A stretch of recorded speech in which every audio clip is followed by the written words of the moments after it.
Hello, podcast fans. We are delighted to be back in San Jose's historic California Theater for a very special live edition of the talk show.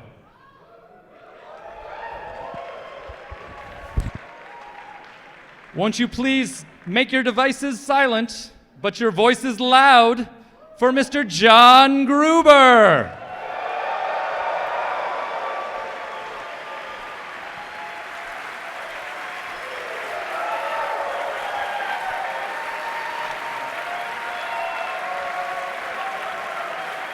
Hello? Hello? Am I on? Am I on now?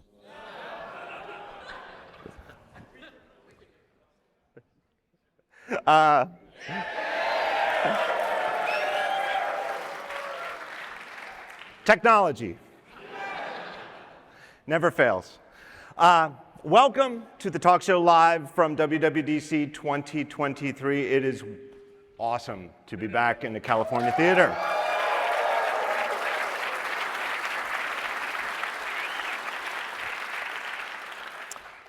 If you were paying attention on Monday, you may have noticed there's a lot to cover. So we're going to mix it up this year, and we are going to have a number of guests. But before we start with that, I want to thank our presenting sponsor of the show, our good friends at Kolide, K-O-L-I-D-E, Kolide. Kolide is a security tool for companies with Okta that need to manage their employees' devices. If an employee's device isn't healthy, isn't in compliance, browser's out of date, software updates aren't up to date, maybe they don't have the lock screen enabled, you can just walk up, use their computer. Kolide identifies it, they can't log into your company's cloud apps. That's it, you can't log in, you get in compliance, then you can log back in. Kolide does this in a very employee-friendly fashion. They help the employee, they teach, sort of like the teach a person to fish, you know, they'll eat for a lifetime as opposed to giving them a fish and they're hungry tomorrow. That's Kolide. They teach your employees how to get their devices into compliance. They can help with everything, patch management, shadow IT, they can help with phishing, credentials, stuff like that. Check them out at kolide.com, kolide.com/thetalkshow. That's kolide.com/thetalkshow. But let's get started after that. Let me introduce our first two guests, John Ternus and Greg Joswiak.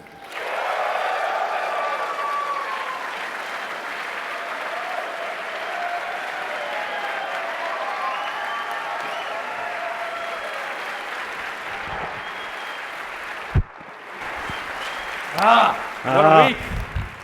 What a was a big week, John. Two Johns and a Jaws. Two Johns and a Jaws? It sounds like a movie. Or, Not a very or good really one. bad sitcom. Are the TP Plus people here? Well, John, welcome to the show. This is your first time on the show. No pressure, it's just a few people. Yeah, just a few. No, thanks for having me. There was a lot of Mac news this week that got all of...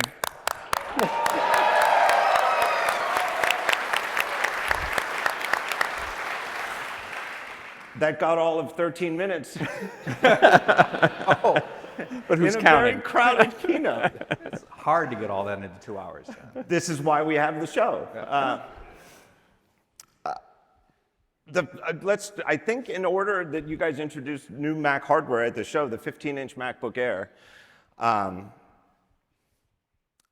to me, the most remarkable thing about it is the price. And historically, honestly, going back as far as I can remember, whatever the big screen Apple laptops are, there's never been one at the consumer tier pricing-wise. So literally just going back 1 week, if we went back a week and you wanted a MacBook with a bigger than 13-inch screen, the starting price is $24.99 for the 16-inch MacBook Pro. As of this week, that starting price... $19.99 for the 14-inch.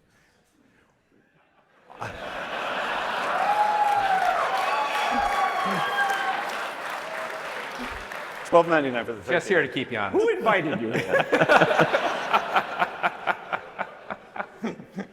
Bigger than 13/14 inch. But now, the 15-inch MacBook Air, $12.99 starting price. And spec for spec, I know that the starting price of the 13-inch is now $10.99, but spec for spec, it's really only a $100 difference to go from 13-inch MacBook Air to 15-inch. And I'm just curious, what took so long? Well, you know, I mean, obviously, we love the MacBook Air, right? MacBook Air is an amazing computer. It's as we said, it's the world's most popular laptop. And over the years, we've been interested in a larger size, and something we've thought about and we've explored. And I think when you're designing products, a great product can come about by making kind of smart trade-offs, right? You can have better battery life and put in a bigger battery, but then it's going to be a little bit thicker and heavier. You can add more power to get more performance, but then it's going to be a little bit louder. And I think when we've made models in the past and we thought about a bigger MacBook Air, we just didn't really end up with something that felt like a MacBook Air. And but the world's different now.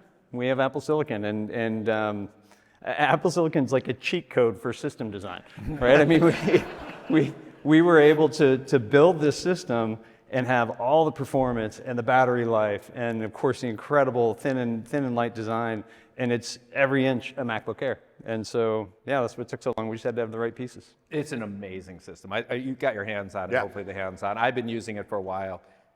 I love it. It's a really, really good Mac. So, Take it down a little. well, no, but I mean, I totally agree, but, and I don't mean this to belittle it all. I think it's clearly the most popular Mac. I mean, you even said in the keynote, it's the most popular Mac. I think It's the best-selling laptop in the world.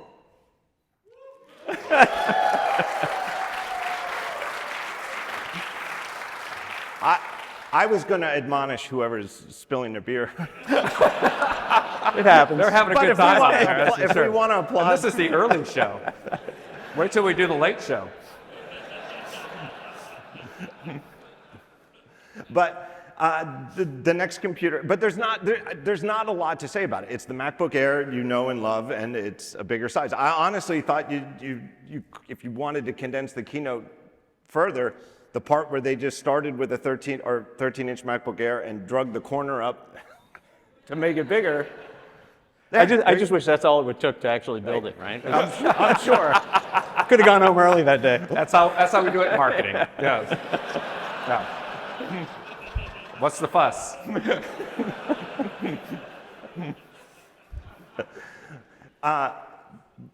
Looking at the lineup now, though, it seems like the MacBook lineup is very, very clear. There's two sizes, well, with an asterisk. There's 14-inch MacBook Pro, 16-inch MacBook Pro. Now there's 13-inch MacBook Air, 15-inch MacBook Air. Do you want to optimize for smaller? Do you want it bigger real estate? Are you more comfortable? The exception to that is the 13-inch MacBook Pro, which is still in the lineup. And I'm curious where you think that product fits in the MacBook lineup. You want to take that one? Who is that product for? It's still a great product. It's a great It really product. is. It's an entry point to MacBook Pro. Wow. You didn't tell me it'd be a tough crowd. Yeah. No, it's still a great product. It's the entry point to the MacBook Pro lineup. It's we're proud of it. It's good. And if you still want Touch Bar, there you go. Yep. We're laughing, but my understanding is that a lot of people come into the store, and that is the MacBook that they want. Not for me to tell you how to market it, but if people are coming in and buying it, you should keep selling it to them. Yeah. I mean, is that the story with the 13-inch MacBook Pro? People are still buying a lot of them, to your point. Yep. All right, moving on to the desktop, which is where more of the news was this week. It seems like the lineup is settled down to where the Mac Mini is the consumer prosumer range, and it does span a significant range of price points to performance points. The Mac Studio is the pro desktop computer, and now that it's back, the Mac Pro seems more like it's for certain specialized niches. I mean, it seemed to, honestly, I don't even think, it's not my interpretation. I think it's almost the way you presented it in the keynote, that the Mac Studio is the go-to desktop for most Mac Pro users, pro Mac users. Yeah, I think that's absolutely true. It's been really well received. We've now given it its first bump to with M2 Max and M2 Ultra. Incredible performance, and it really is. I think it's generated a ton of excitement and enthusiasm, and customers are loving it. The satisfaction is phenomenal. And so, yeah, I think it's an amazing system for those pro users. But as we said in the keynote, there are a certain set of customers, certain set of workflows that really rely on that PCI expansion. And so the Mac Pro, solves that problem really, really well. By the way, I would say that the Mac Mini is killing it.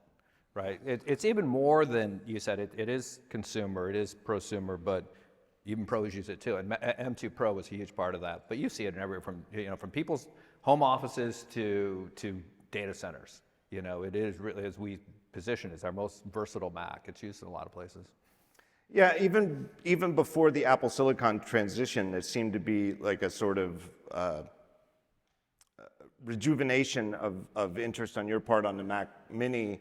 And when you guys were talking about the use cases people have, it's like any and all odd use cases where concerts and they need Macs in the chain for the audio coming in and out, and the smaller the better because it's already a cramped area, and it does fit. I mean, it's hard to imagine a desktop computer fitting into a smaller three-dimensional space. Yeah. And then to your point, Studio's just killing it with pros. I mean, it's been a huge success, huge customer satisfaction, and it just got even better.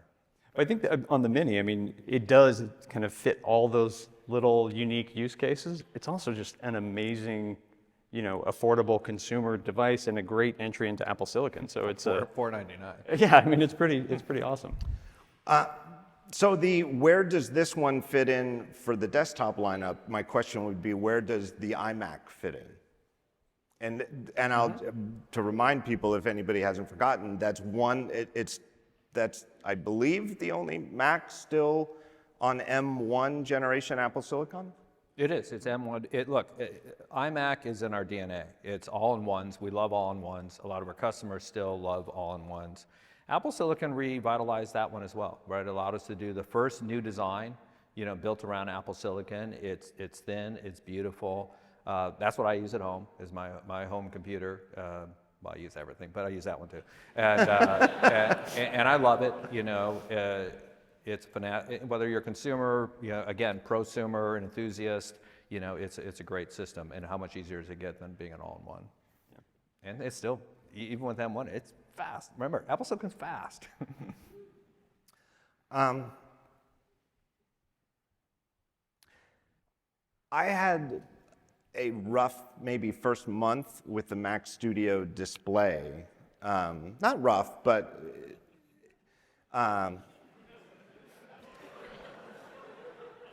I've told this story on the show before, but I love it though. Here I am a year later, and I have the one with the what do we call it? The nano texture finish. Pretty amazing, isn't it? And people who listen to my show know I have certain times of the year I get tons of sunlight that hits my desk directly, and it's uncanny the way that I don't even notice now. It's not like, oh, I can still use my display when the sun is shining on it. It's like, I don't even know. And then I hold my hand in front of it, and it's like, I'm in Raiders of the Lost Ark, and that beam of light is hitting my hand, and yet when I take it down, I can read my screen. But it does seem, though, but that's where I wonder about the need for an all-in-one like the iMac, because now that Apple is fully back in the display game with the Studio Display and the Pro Display XDR at the very, truly professional high end, it just doesn't seem that much more convenient to me to have an iMac with an external power brick that isn't that much smaller than a Mac Mini and a Studio Display. I mean, but do you think that the all-in-one still has legs as this is what some people want. They just want to put it. Absolutely. I think it totally does. And I think the iMac is an incredible consumer desktop, right? And you showed the power adapter here, but it's probably down on the ground, right? Conveniently near your Ethernet port if you're using that. But I think as you get into the higher levels of performance in the pro spaces, I think the benefit of having a Mac Studio solution and a display, or a Mac Pro and a display, or a Mac Mini of a display really kind of resonates with people. All right, well, that brings us to more about the Mac Pro. I don't know if you're aware of this. There were a lot of people, there are a lot of fans of the Mac Pro, and a lot of the fans of the Mac Pro seemed, as ever, it seems perennially concerned about the future commitment of Apple to the Mac Pro. We just introduced a new one. 2 days ago. Well, there were. I said were, past tense. There were T-shirts printed up. I don't know if you're aware of this. We may have seen those. Heard. Yes, yeah. All right. You just got to believe. Yep.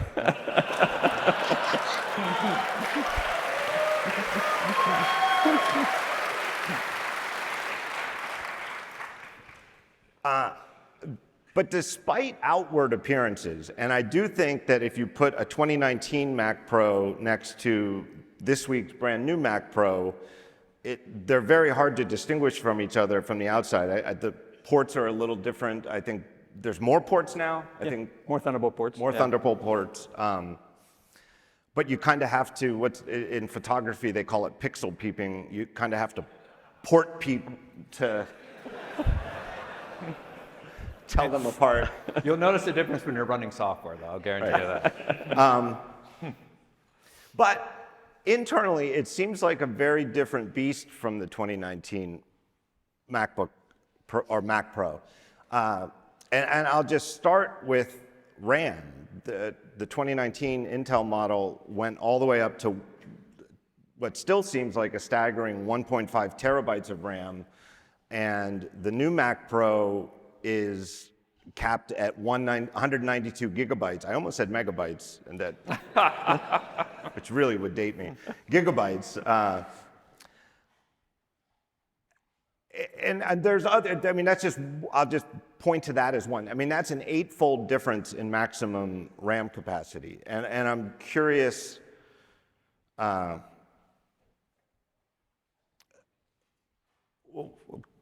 you have to say about that. Look, I think the world that we're in now with Apple Silicon is different, right? I mean, if you think about PC architectures, they've been the same for decades. And one of the things that I think a lot of people have already found is the way we can leverage memory in our architecture with the bandwidth and the shared memory, the incredible bandwidth of the shared memory architecture.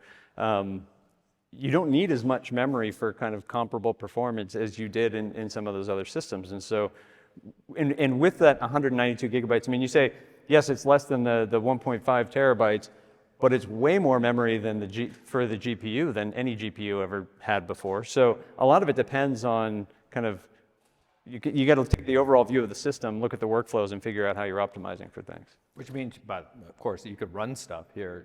You can't run anywhere else. You can't run on the old Mac Pro. You can't run on a PC. with that unified memory is a huge advantage for us. Big deal for us. Right. I think DaVinci Resolve is one of the ones that comes up as this isn't possible, that there are things you can do, Yeah. And again, not like a made-up benchmark, real pro workflows with, Yeah. It's not a matter of just running faster. You just can't run them anywhere else. Right. But then I guess the other thing, other than the RAM limitation, is that it no longer has expandable graphics.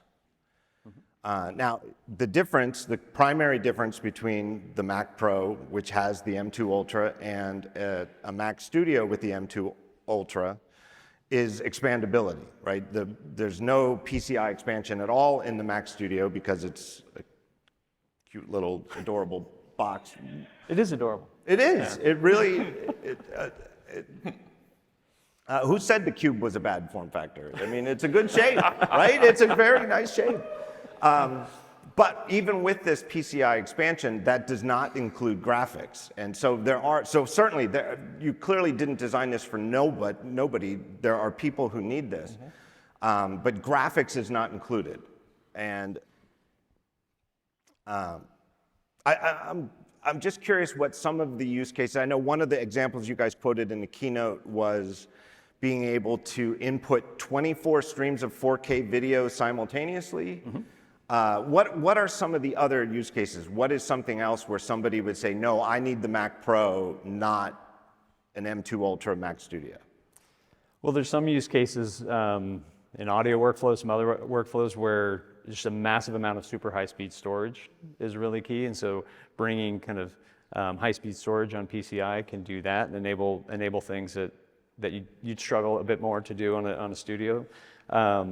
And some of the color grading workflows on some of the big projects require incredibly fast networking, right? And so custom networking cards to be able to do that. So there's a bunch of different things. And I think, again, the people have built whole workflows and whole infrastructure around PCI cards and all of that. And so what we were able to do here is bring all the benefits of Apple Silicon to that workflow and to that infrastructure, and it'll just plug right in and go. And we've done a ton of work working with the card manufacturers to make sure they're ready to go on day one. And we think people are going to be really thrilled with it. Still rack configuration you can do. Yep.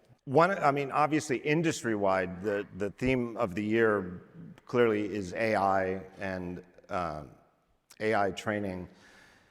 And that whole area, it seems like all of the compute takes place on graphic cards. And so I'm just wondering, with this design, with this new Mac Pro, what is the message to Mac users, pro Mac users who are looking to experiment, or if that's their work, to do their own AI training? Is the idea that they're best off renting GPUs in the cloud and doing that, that's not something you envision as something you do on the desktop in front of you? Is the answer that they should buy a Windows PC? I mean, that doesn't seem like. I think, Jaws, you can jump in. Yeah, once again, Jaws. If only Craig were here to help us. Look, NVIDIA is doing a good job with that. There's no doubt about it. We wanted to focus on the things that are most important to our customers, and we do those things well. John talked about it, and the things we can do with our unified architecture and with our M2 Ultra are things that nobody else can do and no other personal computer can do. And so we have our strengths, they have theirs. They're doing a good job. Great for them. But we've got stuff that no one else can do. Are there technical barriers to having expandable graphics through PCI that would be only used for compute as opposed to video? Or is that just a design choice? I mean, fundamentally, we've built our architecture around this shared memory model and that optimization. And so it's not entirely clear to me how you'd bring in another GPU and do so in a way that is optimized for our systems. It just hasn't been a direction that we wanted to pursue. I mean, I guess what I'm hearing is that it basically comes down to that Apple Silicon is such, at an architectural level, is so different from PCs as we know them, including pre-Apple Silicon Macs. I mean, not just Intel ones, but going back to PowerPC or even further, that and we're still so early in the Apple Silicon era for desktop computing that we're still seeing where this is ultimately going to go, right? Like these are the earliest days of Apple Silicon with a long road ahead, but it really is a very different way of thinking where shared memory isn't but that's because it's a low-end consumer laptop. That's why there's shared memory between the CPU and GPU. No, in Apple Silicon, shared memory is an incredible performance boost because you're not making copies when something that was being used by the CPU, now the GPU needs to access the same massive amount of data. Yeah, and the CPU can get an unbelievable bandwidth, and the GPU can get unbelievable capacity of memory, and it enables, like we talked about, these workflows, these kind of use cases, workflows, models that you couldn't do before. And I think you said it. We're on our first or second generation of Apple Silicon products across the line.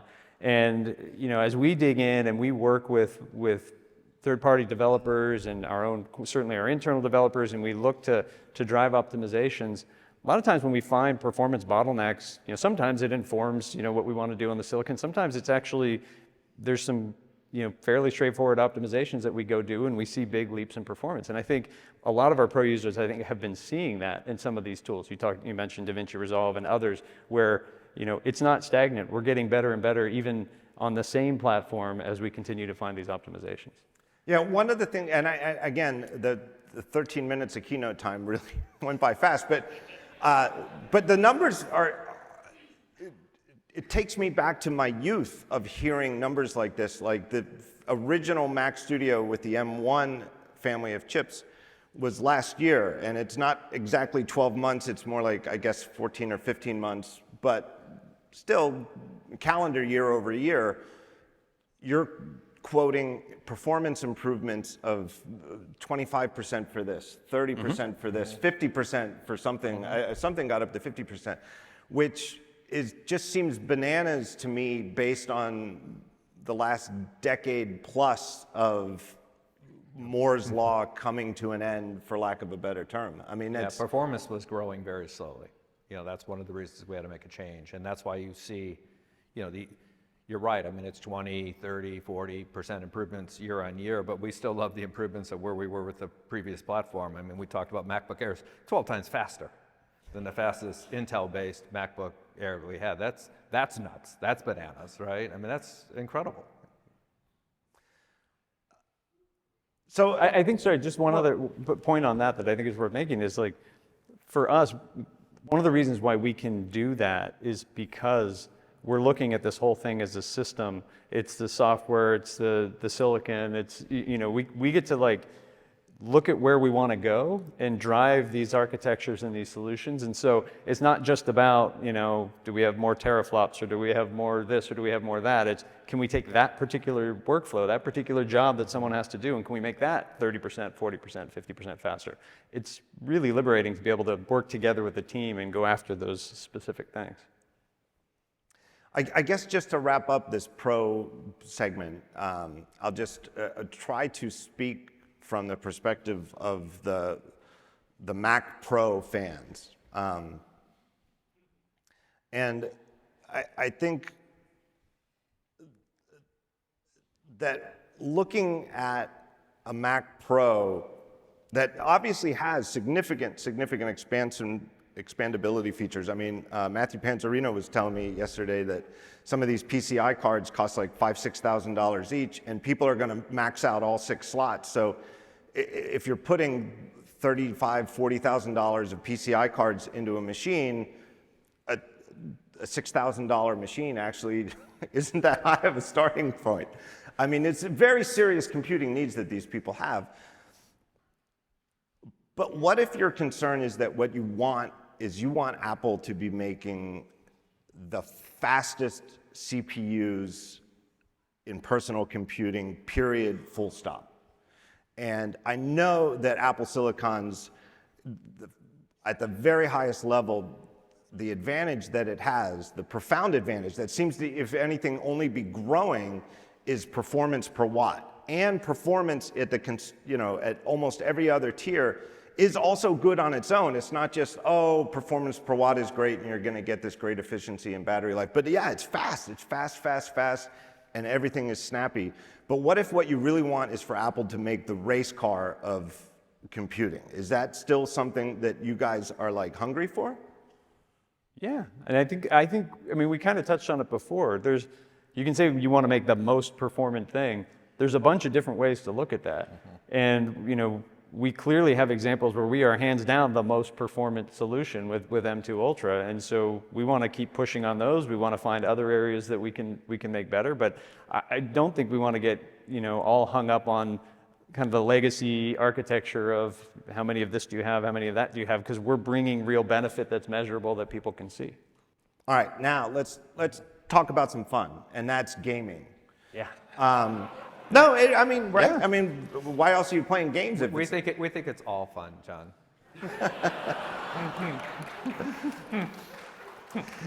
But there seems to be a bit of with the segment in the keynote with Death Stranding and Hideo Kojima. I hope I'm. Yeah, Kojima-san, how cool is that?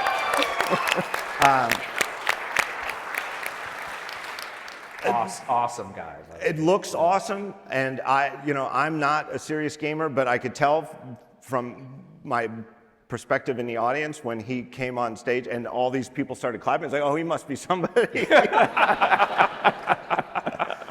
He's somebody. Yeah. But there feels to me like a little bit of deja vu with this. Like, I've heard this before. Like, it's not like you guys have suddenly started trying to gain traction in gaming, desktop or PC gaming with the Mac this year.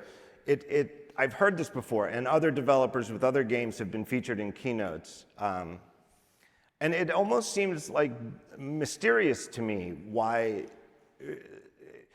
whether it's Mac gaming gaining traction or any other company, what gains traction that seemingly deserves to, and other things that have tremendous traction in the marketplace but seemingly don't deserve to.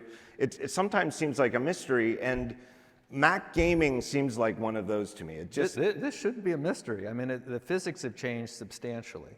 Totally. Right? We used to only have a limited amount of Macs that we made that could really do high-end gaming. And the difference is now every Mac that we sell is capable of doing high-end gaming because of what we've done with Apple Silicon, because we've done with our unified memory, our GPUs. So the economics for game developers has changed substantially, right? And the performance for our users and those game developers has changed substantially. And just like Kojima said and we said, it's a new era for Mac gaming that just truly has never existed before like this. It's a big deal. And there's a lot of excitement I internally about it. Yeah, someone's clapping. All right. I think Jaws is right. I think it's a super exciting time for the Mac. It's obviously very much the beginning. We've got work to do, but we've got developers that are very excited. Not just Kojima-san. We've got a lot of developers who are seeing what they can do with their games. And as Jaws said, a MacBook Air is in a great game machine now. That was not the case, 5 years ago, and two years ago. So I think it has fundamentally changed, and we're very excited about it. Right. I mean, I'm thinking, what's left with an M1? There's the iMac, which we mentioned, and there's still it's now the $999 M1 MacBook Air, right? And that's what you're talking about. Yeah, Sure. Yeah. Right. Very, and very if that's capable game machine. Yeah. right, and if somebody publishes a Apple Silicon Mac game, the slowest Mac is that MacBook Air, and that's really good graphics performance, and it's sort of unparalleled for a $999 laptop. Yeah. And there's a lot of advantages to the fact that we share so much across our platforms as well, including Metal. But we sell a lot of iPads. I was just about to say, and some of those iPads have M1s and as well. So there's a lot of work that developers can do that gets used in multiple places. And so that, again, has been working in our Mac's favor. Right, and then you're talking about a bigger 24-inch screen, which is, much more fun for gaming than a 13-inch laptop display. It's all fun, John. It's all fun, and I think having that gaming potential in a device as thin and light as a MacBook Air, or as thin and light as an iPad, that's really powerful, right? Yeah. But the other thing, and there's the old adage that the definition of insanity is repeating the same steps and expecting a different outcome. The doing something different to maybe prompt or accelerate a different outcome, and it really fits in at WWDC, a developers conference, is this, the game porting toolkit, which seems, again, flew by. Kind of melting the internet right now is what I've been told, yeah. Really?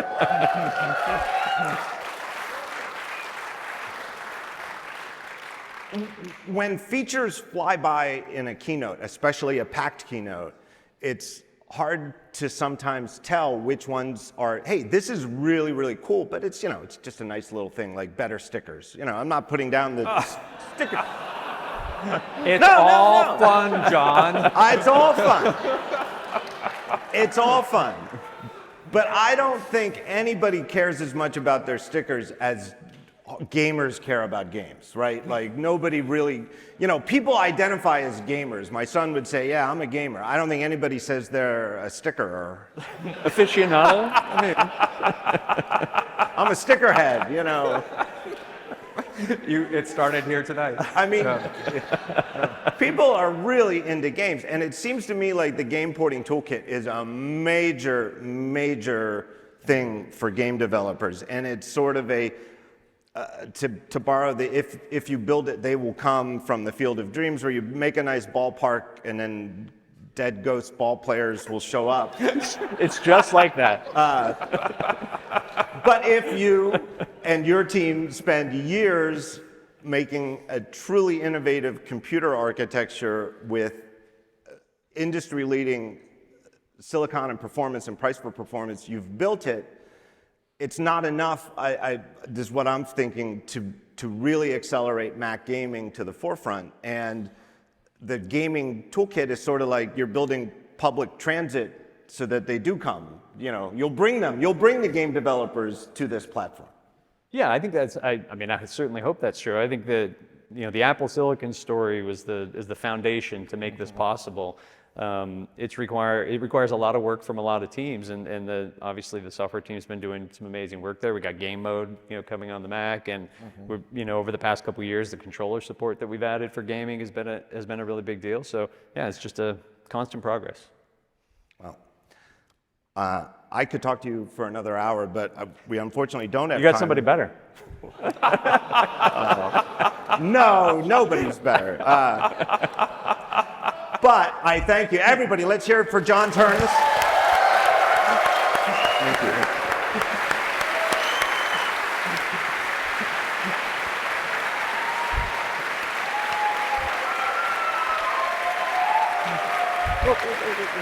I refuse to leave, John. I thought that went pretty well. I refuse, until you say everything's fun, I won't leave. Well, my next guest, given this week's announcement, is a shocking surprise. Ladies and gentlemen, please give it up for Mike Rockwell.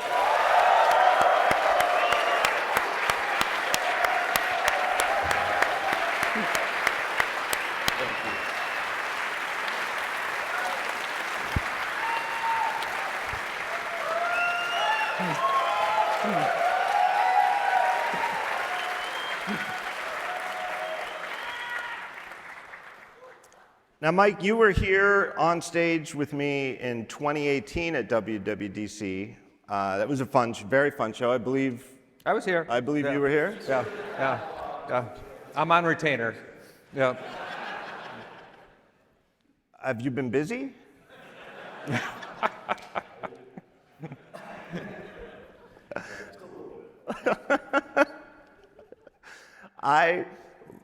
Every WWDC since 2018, well, maybe not 2019, because it kind of felt like, okay, that was a nice change, and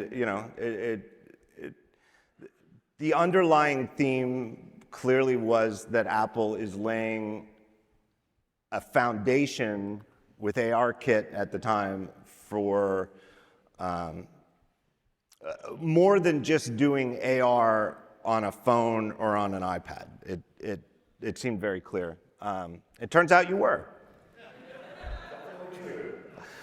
Let me just start by that. How gratifying is it to actually get VisionOS and Vision Pro out in the world?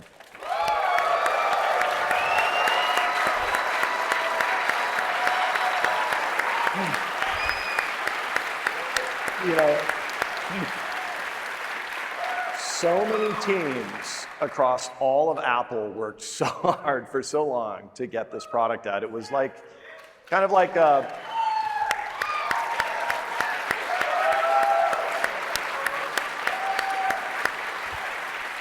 we had the silicon engineering team and the software engineering team and Craig's org and John Ternus's team and my team and the Siri team. It was really every single engineering team in Apple who has worked on this product. And so it was a great relief. It was a little bit like birthing a porcupine. So, we made it happen, but we're incredibly excited by the reaction to the product, and we just can't wait to get it in folks' hands. I think the single most surprising aspect is that the name was kept completely secret. Aha.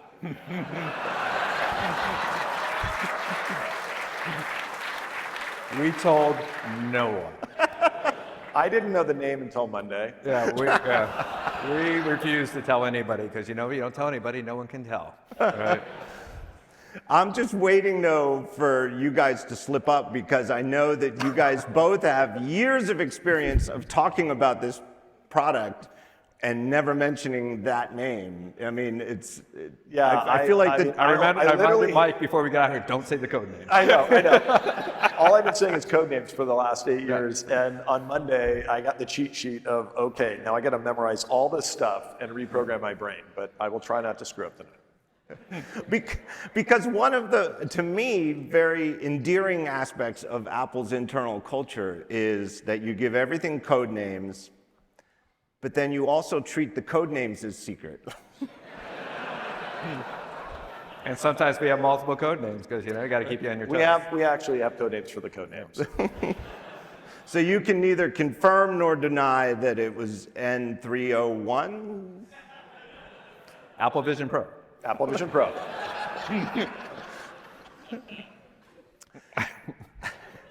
I do know, and it's no surprise, and I could sit here and ask you 50 questions that you won't answer, because the specs that you've revealed, it's a product that is coming next year or early next year. I forget what. Early next year. Early next year, okay.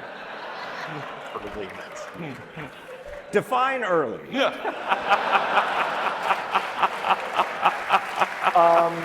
It's before late. You heard it here first. But people have all sorts of very reasonable, very intriguing questions. I'll get back to it, but I'm incredibly fortunate enough to have been on the list of media people who got the 30-minute guided tour through an amazing amount of stuff.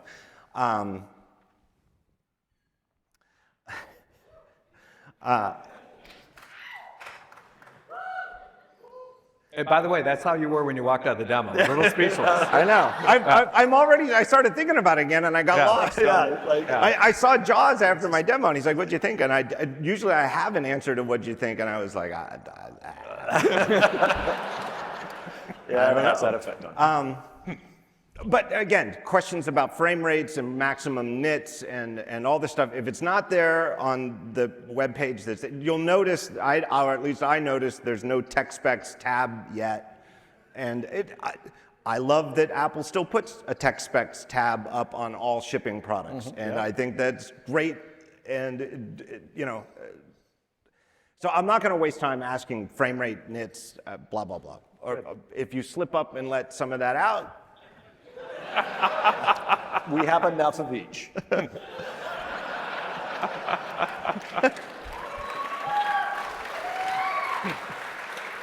but I really can't think of a better way to go through it than by going through everything that I saw when I got to experience it, which is, was emphasized. Everything you see, you can talk about, write about. This is what we're revealing.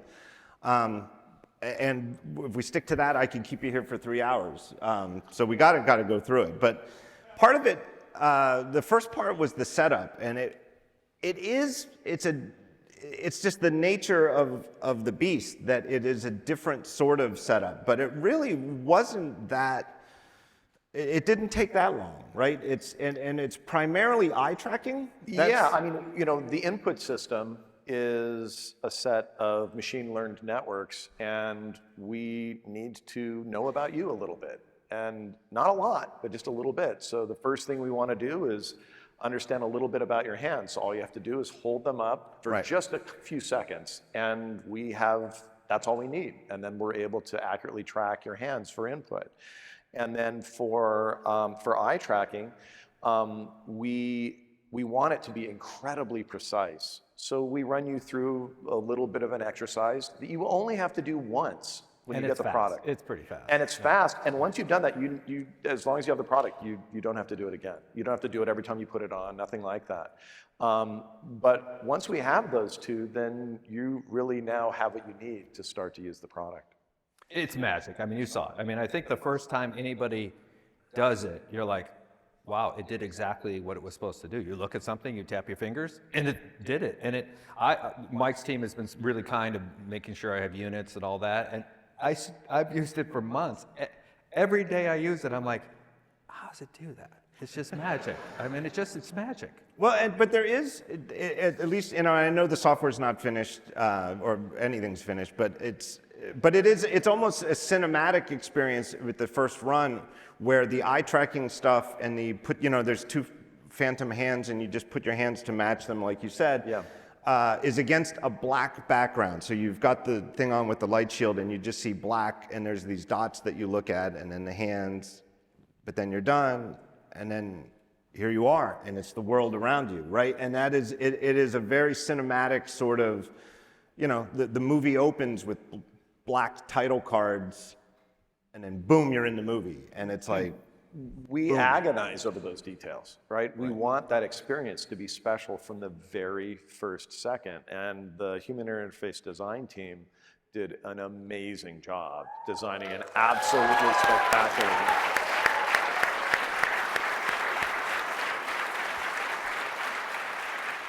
But I'll start with that though, like that first, and there's nothing on screen except that you see the world around you. So I was for my demo in like a little fake living room with someone from product marketing, and of course somebody there to make sure nothing goes wrong from PR.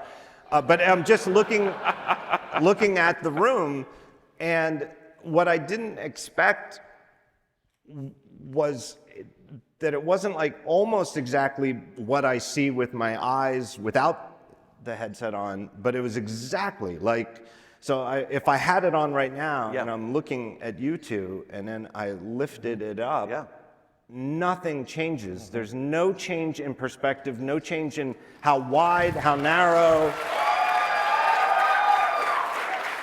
And I say that, and some layperson would say, well, duh, that's obviously how you'd want it to be. But to me, that seems like 1,000 impossible engineering problems from the camera. It was 1,000 impossible engineering problems. But At least. Yeah, no, I mean, we had that insane idea that we wanted to make a product, a spatial computer, that allowed you to be in the space that you're in. That was the starting point. And that generated a whole incredible list of things that we had to solve. We had to make displays that were incredibly high resolution. We had to make cameras that matched exactly that field of view. We had to come up with a new piece of custom Apple silicon, R1, that could take those cameras and process them in such a short time that it's below your threshold of perception. So you snap your fingers and it's instant. It feels like you're there. And yeah, there was quite a lot of work to make that have that experience. It's just not 99% similar perspective. It is 100% the natural perspective, and that's uncanny. You don't see pixels, and I can't help but think that for your team and the era that your team started building this, like I said, you were here on the show talking about ARKit 5 years ago. Yeah. Obviously, this was, whether this is exact, nothing's exactly as you plan 5 years in advance, but you're building towards a new platform based on this. Yeah. But it just strikes me that the first run experience, really, there's no UI Chrome until you start doing something. You're just seeing the world. Yeah, I mean, there were these guiding principles that we had in development of this product that we wanted to achieve. The first one was we wanted it to be useful. And we wanted to build an incredibly powerful tool, not a toy. And that drove a whole set of decisions around making these displays that have incredible resolution so you can render text. So that That's a big deal, right? If you've ever used you'll other things. When you see it firsthand, it's astonishing because you look at a window, a Safari window, and you can read the finest point text on there, and it looks super crisp. Move it off to an angle. And it not only looks crisp when you're viewing it straight there, you can go off angle, and if any of you've ever tried to do text on a 3D system where there's not a one-to-one relationship between the pixels and the image, it's not an easy thing to do. And so we had to invent an entirely new glyph rendering mechanism to be able to do that.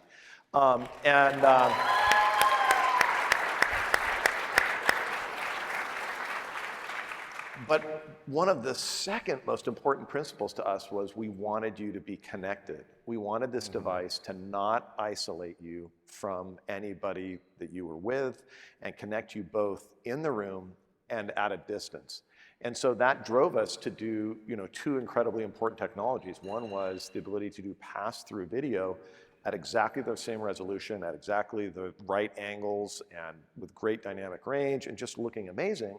But also to have people be able to see you in the device, which was a whole other interesting challenge and innovation because, of course, you have displays in front of your eyes, so how do you make it possible for people to see your eyes? And then we had to invent an entirely new way to be able to work with folks at a distance. And all of those things came together to, to be able to make this product that's really different and new and allows for possibilities that are super exciting. Right, kudos to the marketing team for the name Eyesight. Right, I mean. Yes, Apple invented eyesight. Okay. But it works. It's a perfect name for the future. You didn't want the code name, I'll tell you that. I'm sure. It's a number, I can't, I thought it was going to be like it's nothing googly really eyes cool or and fun. It's just a number. slinky eyes or something. No, that's what. All right. No, but it even harks back to an older Apple product, the Eyesight camera, right? And that's like an inside joke. And it would have been a great name even if that didn't exist, but it's really pretty cool. Yeah. I did not get to experience that Eyesight. I mean, number one, because I was the one wearing the helmet, or not the helmet, the headset.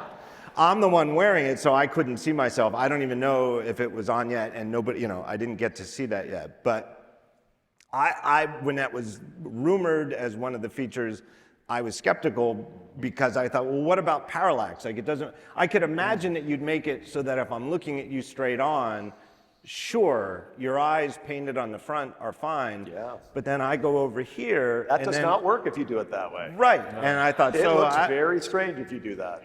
Yeah. We don't do that. Well, why don't you talk about your lenticular system? Yeah, so what we did, we needed to create a separate view for anybody looking at you from any angle. So we created a lenticular display, the very first curved lenticular display that's ever been made. And we actually render separate views of your eyes for every person who is looking at it. No, I'm not joking. That's actually what goes on. And so what happens is we're able to place the rendering position back at your eyes. And when you do your enrollment for your persona, it's exactly you, and it is exactly what you're doing. We're not like using AI to blink for you or anything. It's exactly how you're looking when you're squinting, wherever you're looking.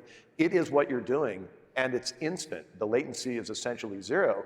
So you can have a natural interaction with anybody as they walk in, and it's really astounding. I mean, it's something that I think when folks see it, people feel like the device is transparent. It just looks like it's transparent. And it makes it so that you don't feel disconnected from people. And it was really a fundamental core value of what we were trying to do. Don't make me cut off the open bar next year, people. They're drinking already. Or maybe we'll switch to plastic cups, I'm not sure. But you mentioned that it's about isolation or avoiding isolation, because it seems, and I've experienced it, and I don't have anywhere near as much experience using other VR headsets as even my son. Certainly you guys who did all the product research, I'm sure you're intimately familiar with everything. But I've used them enough that it is isolating, and isolating and disorienting, where you put them on, and if you're intended to move at all, by the time you take it off, it's like you were playing pin the tail on the donkey, and you don't know which way you're pointed in the room. It's very disorienting, and you have somebody walk into the room and they tap you on the shoulder and you jump through the roof because you're disoriented. And so there were many things that we did to make this a device that is fantastic for connecting, for collaborating. So, of course, looking through at the world, having people be able to see you, but also sometimes you want to have, the digital content up. And so, all right, what's going on over there? And when you have that, well, what happens if somebody walks in the room? Well, the digital content may be blocking them. Well, if they're looking at you, they actually break through and you can see them. Right. And when that happens, they can see your eyes. Right. It's just awesome. Right. That's an important part, because that's what we said. We wanted to add to your world. That's right. Not take you into some strange other world, right? But that's just there locally. Then at a distance, we wanted to allow you to collaborate. And, the personas were, that was a really hard problem, because of course, you're wearing a device and you can't use FaceTime. That's not going to work. So what do? You can't use, your phone FaceTime.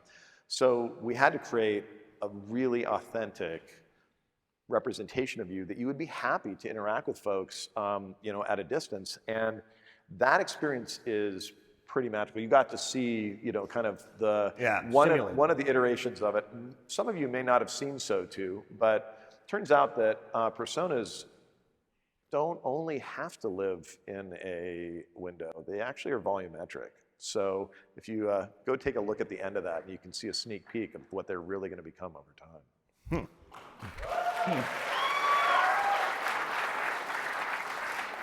Well, along those same lines, one of the earlier parts of the demo that I went through was looking at spatial photos and spatial video, and it's a great device for looking at regular photos and for watching regular video and movies, but the spatial photos and spatial video are the stills and videos that you record with Vision Pro using the button on the left.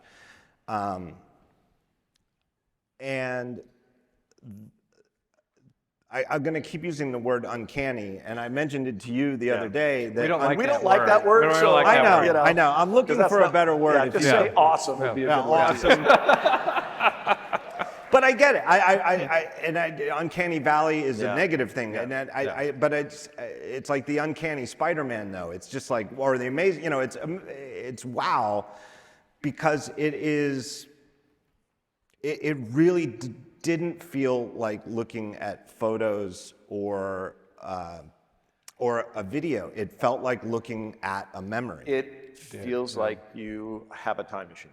Right. That's exactly what it feels like. So you think about those moments that are so special with your kids or your family, or if you have an elderly parent, that you capture that moment and you go back there, and it evokes all the same feelings and emotions that you had. And you think about having a parent who lives on the other side of the country, and you've got kids and shooting this, they will feel so close to the ones that they love. And it's really powerful. It's something that we're incredibly excited about. And I think once folks experience it, it's really profound, Off the top of my head, anticipating this device, I don't know if you guys noticed, but it was rumored to be coming out this year. But I was thinking displays, and because I'm a visual person, and I know that it's an incredibly hard challenge. Where I was going earlier was that the bar had been raised across Apple's platforms a decade ago to Retina resolution. You're not supposed to see individual pixels when you're using Apple devices anymore. And Apple Watch launched in the Retina era. There was never a pre-Retina watch. And again, I don't know if anybody works on the watch team, you're doing great work, but you only had a little screen this big to worry about. Your team is filling your entire field of vision at Retina resolution and pulled it off. But that's what I was thinking. I was like, that this is going to have to look amazing, because that's where the bar is now. You can't have pre-Retina thing. I was thinking compute power, right? And because all of this is going to be complicated and it's going to require advanced silicon compute power. We know Apple Silicon is good, but it's all sorts of traditional computer engineering problems. I wasn't thinking this device is going to have amazing cameras for shooting things for your memory. It just, I knew it would have cameras because you want to see what's going around you, but I didn't anticipate that it would shoot things that take your breath away. Yeah, I will say that was something that as we were using the device and we were doing development, that in some ways we had this idea and we tried it, and then it took our breath away, and we were like, whoa, that is amazing. And we said we have to put that in the product. It was a little bit of a discovery as we had done the pass-through video, in that journey that we found it. And we had one of the engineers on the team had his I think she's 3 or 4-year-old daughter, and we did some video captures of her, and it was bringing tears to everybody's eyes because they were thinking about having those moments again with folks that they love. It was so incredibly powerful. We just felt like we had to put it in the product. Yeah, that was the feeling everybody had. Truly, it's like, wow, I wish I had this when my kids were little. Because to your point, it wasn't like watching a video. It wasn't like seeing a picture. It was reliving that moment in a way that nothing's ever delivered in that way. It's really exciting for us to be able to get out there. And one of the...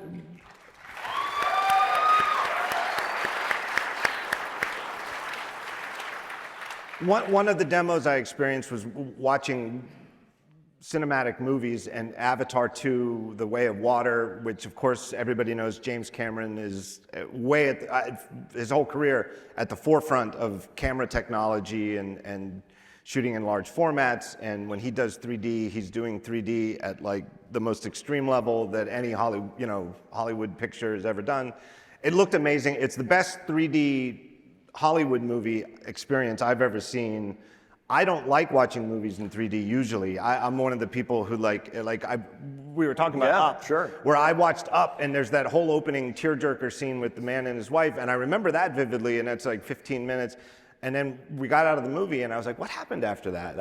I don't remember, and that's how my mind is with 3D movies. But this, it's so much brighter, but it's still a rectangular frame that James Cameron defined, and you can make it big, and it's the best 3D movie viewing experience I've ever seen. But it's very clear you're watching a movie, and it's out there in front of you in a rectangle. And yes, it's amazing depth, and it doesn't look like some cheap gimmick where there's just 2 or 3 planes that are flat. It's 3D, but it's a movie. But spatial videos that you've shot yourself, there is no crisp rectangle. There's like a hazy opening, and it's like a portal, and it really looks like you could dive through the portal and it's a Harry Potter movie where somebody. Yeah, we experimented. HI experimented with a lot of ways to present these spatial memories or spatial video and spatial photos, and when they centered on that idea of kind of almost a dreamlike portal that you look through, it resonated with everybody, and we felt like, okay, that is the way. That is fantastic. One of the things you guys do, and I'm curious how much of it, again, I'm thinking the answer is, it was like an amazing ton of work, but like one of the spatial memories, or I call them memories, it's what it feels like, spatial videos, was little kids and a birthday cake, and the cake is in the foreground, and it looked like it was, about this close to me, and so I reached out with my finger. And I do that all the time, like at Disney World or wherever else, when I see 3D, if something's out there, I'm like, what happens if I do this? It was really interesting what happened. It's like my finger didn't really disappear, it sort of... Yeah, so one of the things that we do that is, if you're going to have digital content in the world, and especially if you're going to allow both indirect interaction, which is what we do here with gaze and pinch, but you can actually directly press on things in the device too. Oh geez, I lost my train of thought there. Well, like when I put my finger through the camera. camera. Oh yeah, no, so the thing we were talking about was, if you're going to do that, digital content is, we can't, how do we put it behind your hands? Because if we just draw it, it's just going to draw on top of your hands, and you're not going to see your hands. So we had to do a very sophisticated real-time matting algorithm that recognizes where your hands are, does an outline on R1, then composites it with the video coming through and the content we're putting down, so you can actually have your hands in front of the digital content and interact with it. And it just seems natural, but there's a lot going on behind the scenes to make that one single thing possible. Well, Gruber, John, why don't you... You can Gruber me, John. Why don't you tell him about the butterfly? What? Tell him about the butterfly. Oh, right. So the butterfly... You're jumping to the end, John. I mean, come on, we gotta... Well, it's germane to this. All right. Yeah. Well, the three most compelling demos was the dinosaur adventure, dinosaur expedition, but it starts with, I guess, a prehistoric butterfly. I don't know if... Yeah, so butterflies were around. Then we didn't just teleport them back in time. Right. But we have that starts, and I'm now ruining the wonderful thing. Thank you, Jaws. The surprise, this butterfly flies out into the room, and if you hold your hand out, it lands on your finger. And it's amazing. We had so many people tell us they actually felt the butterfly land on their finger. Yeah.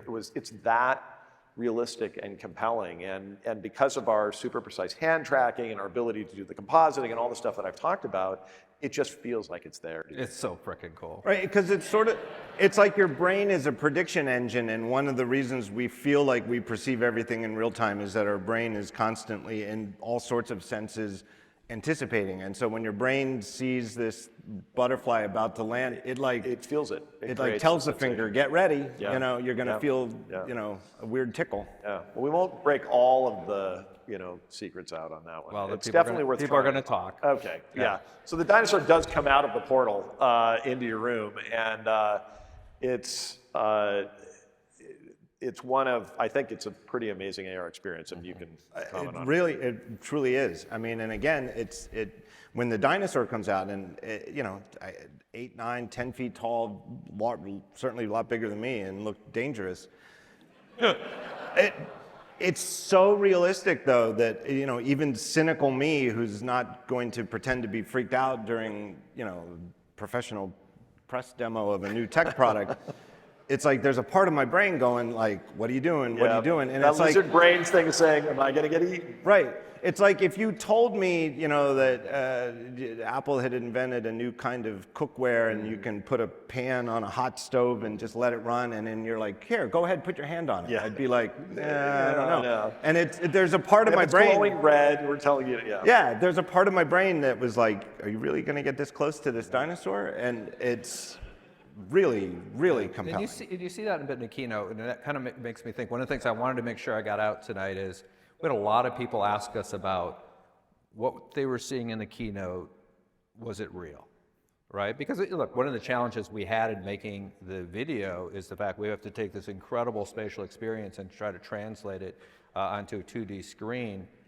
But all the UI you see, all the stuff that came, that we were showing coming out of the device was rendered on device, and it's out there. Even in a third-person view, that's composited onto a scene. So this isn't like us having graphic artists with an M2 Ultra, coming up with all this stuff. This is all coming off. It's all rendered real time. Yeah, all real time, and then that's how we showed it in the film, and that's important. That was not fake.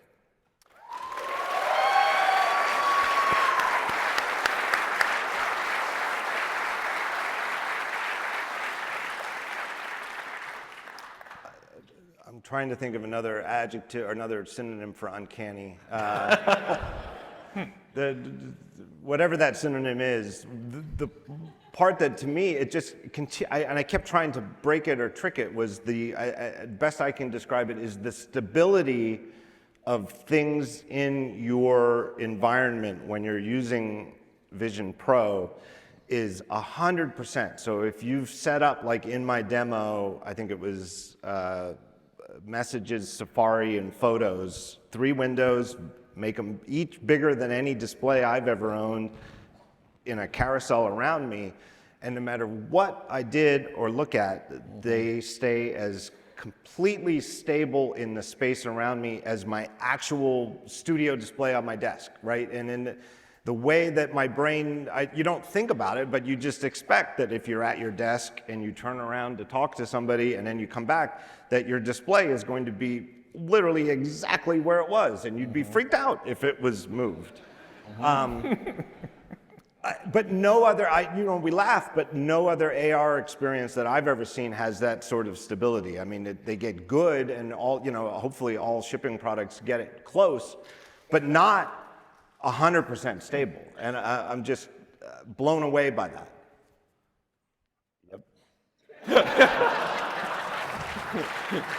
How do you do it? Let me turn it into a question. All right, well, let me how tell do you you do it? Yeah, the secret. Just little magic pixies in there, and no. I mean, it is the combination of all of these cameras and sensors and the real-time silicon, and in particular, I talked about on VisionOS that there's this real-time part of the system that we have, and that is where these algorithms run, and we have the system so tightly tuned that we're able to make it just rock solid, and you can trust it. It just is always there, and it is using all these cameras to do that. And the other thing is interesting, and you may or may not have seen it in the keynote, is we can also do this on a plane, which for those who are in this kind of space, like that's not an easy thing to do because planes kind of like turn and fly and move around, and the IMU on the system, how does it know what to do in that case? Because it doesn't have a fixed inertial space. So there's some magic going on there, but you can get that same level of stability when you use it on a plane, which means that when you're at 40,000 feet and the baby's crying next to you and you really kind of want to be somewhere else, you can be.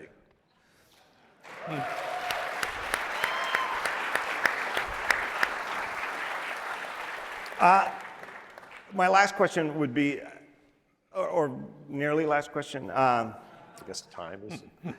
It is $34.99 is a very pro price, and the software that I was shown, and again, we're waiting till early next year till it ships, but was very consumery. It's Safari, Mail, Messages, Photos. Is this going to be something for pro software too? I mean, I know, future products, blah, blah, blah, we don't talk about them. But like, for example, Final Cut Pro just came to the iPad, and people have been looking for that for a long time. Well, let me say a couple things on, the kinds of things that are awesome on the product that might be pro use cases that you would do. One is collaboration. I mean, all of us are, doing some form of hybrid work or working from different places or working on the road.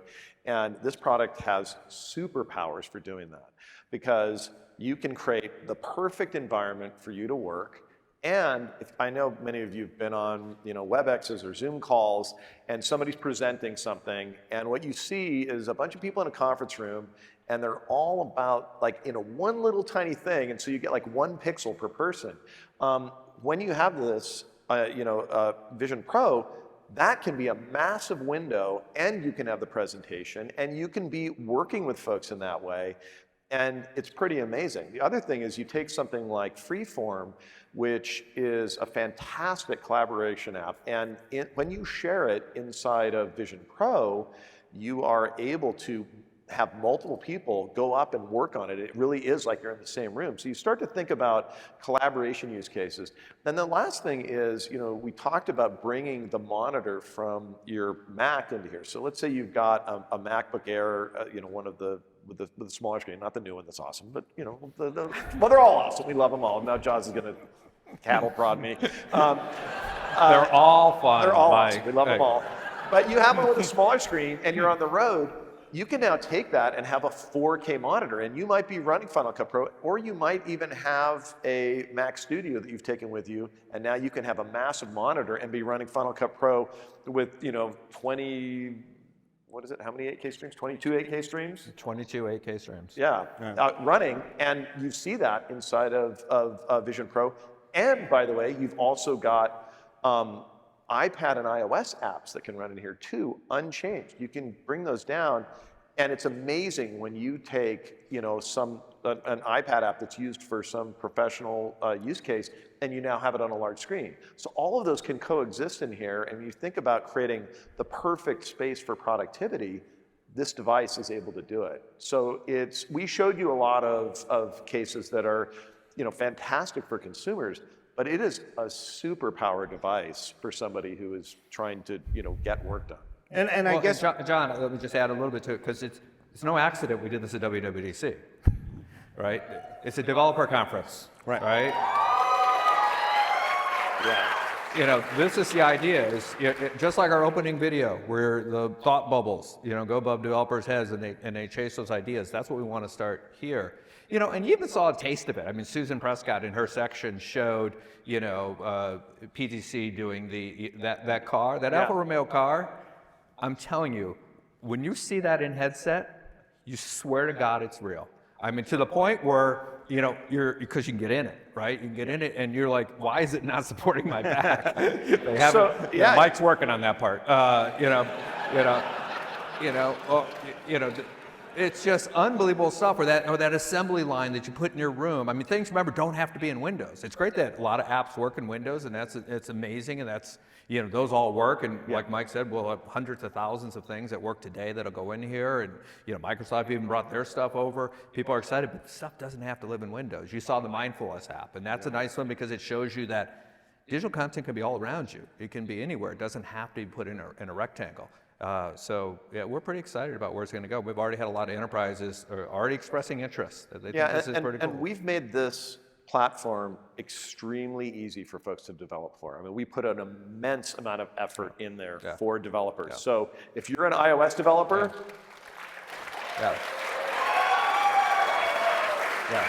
you go into Xcode, you set destination to VisionOS, and you compile, and now you have the starting point for you to be able to create a completely spatial application. If you're somebody who has started in Unity, we have done something that's really unprecedented. Is we've made a shared simulation where you can have apps that are written in our tools and apps that are written in Unity share the same 3D space, and in fact cast shadows on each other, and that's never been done. And so this is an incredibly powerful multi-app, multitasking operating system that will allow for just amazing productivity and pro use cases. And I want to correct myself because credit you. JigSpace did the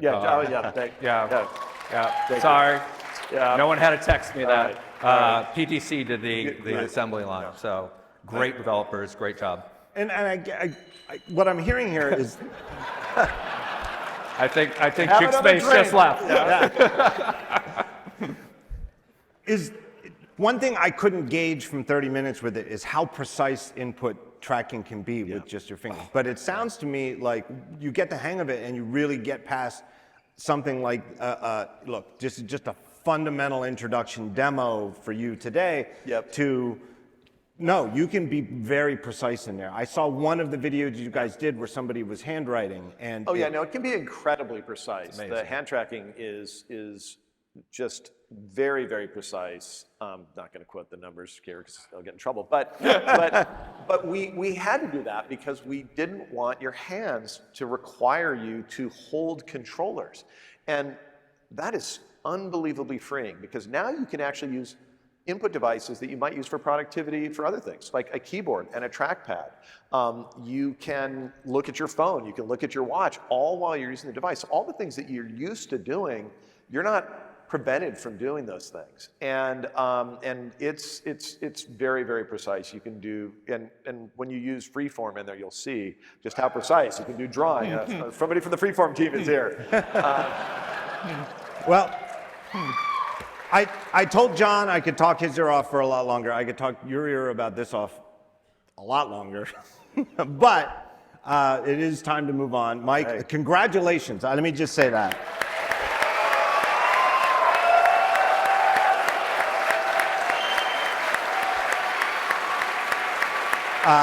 Ladies and gentlemen, Mike Rockwell.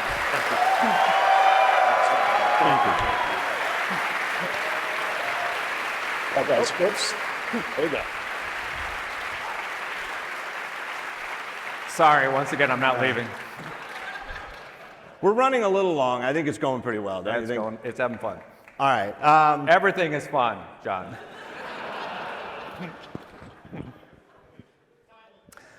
I'll just cut right to the chase. Ladies and gentlemen, Craig Federighi.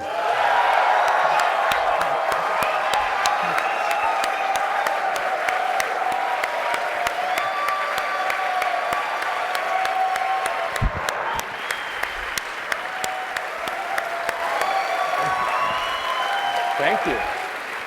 Did you saunter and not run out here? I thought I had a little bounce in my step. Did you? You looked a little Yeah, I was- off-brand there. You okay?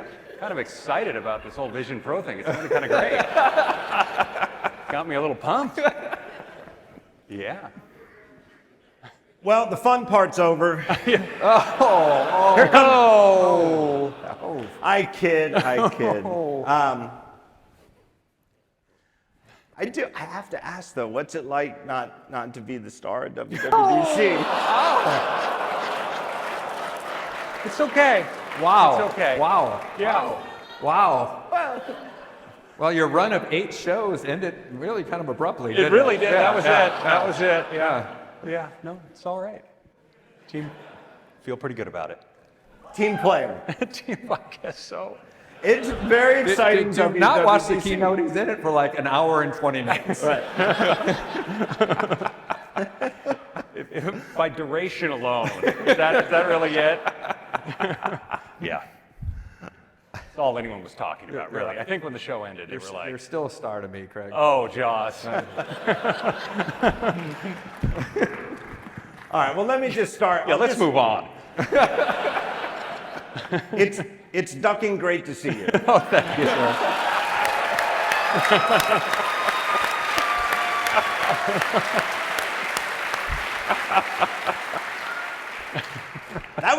That's a good one. We agree. Thank you.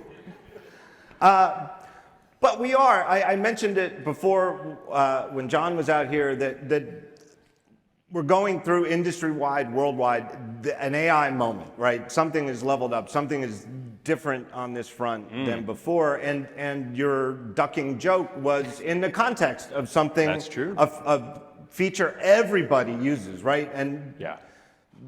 autocorrect. And that autocorrect is now, I guess, re-engineered? I mean, it's not tweaked and a little better. It sounds to me like this is a new way of doing autocorrect. Yeah, it is. Big deal. So we, as I mentioned briefly, and I was like, blah, blah, blah, blah, blah.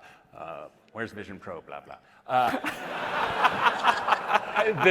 So we use a transformer language model. We did not in the past. I mean, if you look at the field around text prediction, what are called LSTMs were kind of in vogue for many years, and that's what we used. And now we use a much more powerful class of model called transformer models, which are used for all the hotness you're hearing about now is built around transformer models. Now, this is one that's meant to be incredibly fast on device so that on every keystroke we can be predicting the next word with much greater accuracy. But it's not just about, for us, the model. A lot of what we did is the experience. So as you're typing, sometimes it's ambiguous how we should autocorrect. And now we make sure that if we did do an autocorrection, we actually leave a little blue highlight to tell you, like, we did it. And if you just tap, you can correct. You can say, no, not that, this, right? And so we want to make it really easy to use autocorrect. We also do multi-word autocorrections, which is part of what the power of this language model lets us do. And so often you find it doesn't just predict the word you're typing, but several words ahead of what you're typing. You can just hit the space bar and take it all in. So I think it's really around optimizing the whole experience.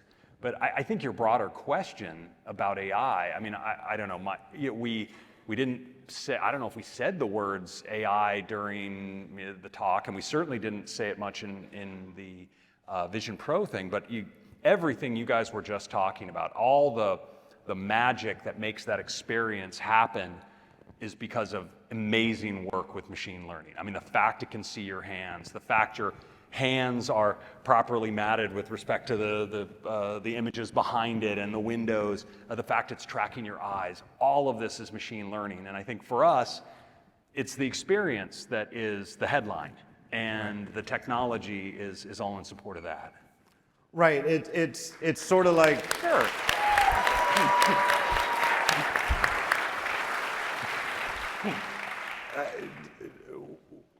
when you're talking about the performance of 8K video output rendering, you're not going to get into the weeds in the keynote talking about the silicon level things that make that happen. And in some ways, that's AI is something from the user's perspective that's in the box. You don't really worry about that's how it's done. And I don't think you guys mentioned AI in the keynote once, which I'm not surprised that you didn't, because I do think, and it's sort of like us too, AI, Sure. But it's there, right? It is. It's everywhere. Right. That's what I guess. Yeah, it's everywhere now. But to Craig's point, we're just talking about what it does for you versus how it does it. Right. Yeah. What are there other features like in iOS 17 or any of the new operating systems that are AI backed that maybe we wouldn't think are? Oh my God. Yeah, it is almost every one. So whether you're pulling a sticker out of a photo or now live stickers out of photos, yeah. There's stickers. Do you see that? There's stickers out there. Apparently so. They're out there. All right. One, I mean, I don't know. You may have noticed that we had a lot to talk about in the 2+ hours of that keynote, and so things were packed so tight that if you blinked, you could miss a feature or a really major detail of a feature. One of the things we talked about with PDFs was this fact that you could literally take a picture of a form, like your kid brings home like a thing, and you could just take a picture of it, and it will figure out where all the fields are that you need to fill out and what they're asking you, and then suggest to you what you should be filling out in that form, right? It's like magic paper, right? It's automatic, but you aren't having to think about it. You're not you're not chatting with the thing. It's doing the job for you.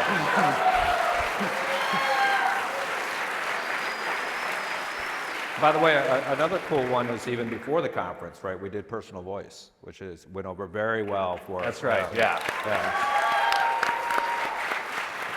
Well, going back to last year, I distinctly remember you mentioning with last year's feature of text detection in images, whether they're screenshots or photographs, you take a picture of a restaurant and it's not even perpendicular, but you can just select the name of the restaurant, even though it's in a font because it's the logo of the restaurant. And that's right. No, you copy and paste it. And all of a sudden anything that looks like text that I can't just copy and paste feels broken, right? And it sounds to me like that's what you're saying, like with this PDF form thing, where like we've all had PDF forms that have been electronic from creation, output to PDF. Now you've got it, and the fields are there because it's digital. Right. But now you take a picture of a piece of paper, and the fields are there. Yeah, well, you see the field. Right. You know when you tap on the field what you want to have happen. Now the device knows what you mean. Now it can see the form and it knows what to do for you. And I think that's how we view all these things. They're a transparent part of meeting the most natural expression of your experience, of your intent when you're using the device. And are you saying that, like, for example, a super common field on any form would be one that's labeled date.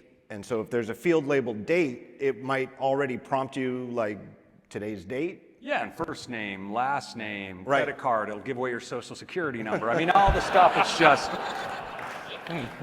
No, you have control, you do. Yeah. He's kidding. Kidding.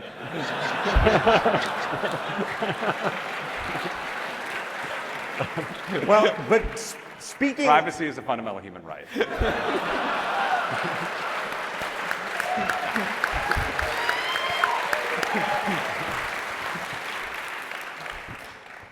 Speaking of privacy, though, it's another recurring theme every year at this show that I do with you guys, where Apple's top prioritization of privacy, and you guys reiterate it every time, it's a human right.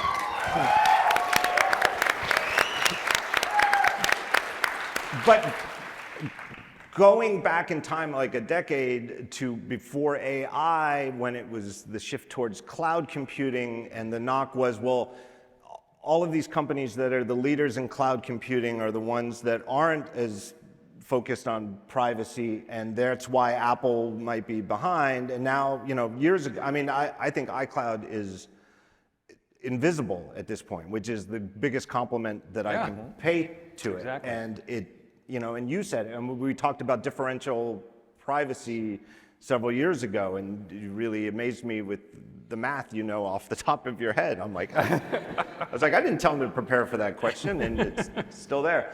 But I kind of hear it again now, and it's as though people don't remember that you guys went through this, like, no, our focus on privacy isn't going to hold us back from succeeding in cloud computing and cloud storage.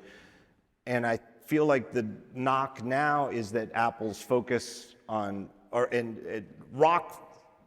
unshakable focus on privacy, is going to hold you back from advancing in AI, where so many of the services and products that are popping up, the chats and stuff like that, aren't, because they're consuming the data that comes in, that you come in, and by using it, you're feeding your information into the machine. And so I'm curious to hear your argument that no, Apple's stance on privacy isn't going to slow you down at taking advantage of state-of-the-art AI. No, Apple's state on privacy will not slow us down. State-of-the-art He AI. gave you the answer. I know, sort of the answer was in the question, wasn't it? Somebody knows we're running long here. No, not at all. I mean, just not at all. If you look at everything that is being done now, it's become less and less the case over time, not more and more, that the data that's interesting to train these models is data that is publicly available data, not personal data. Right. We do not need your personal data to make our system smart. And when we need to get specific data for a specific person, hand tracking data, eye tracking data, we're not doing that by spying on people. We're going to go out and get it the right way, and we can do that. Respecting users' privacy takes thinking about it carefully, doing great engineering and design up front, but it doesn't stop you from building a great experience. And so that's what we're doing.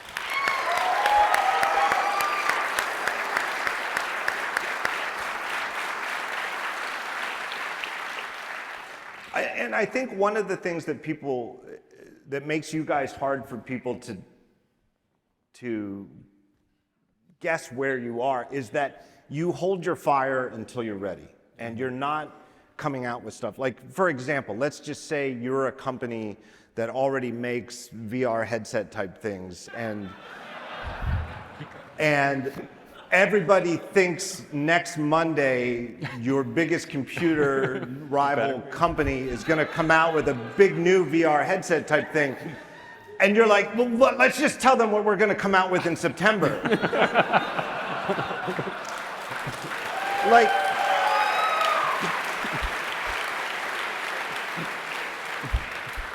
Apple That's a doesn't- far-fetched hypothetical. I'm a creative writer. Right?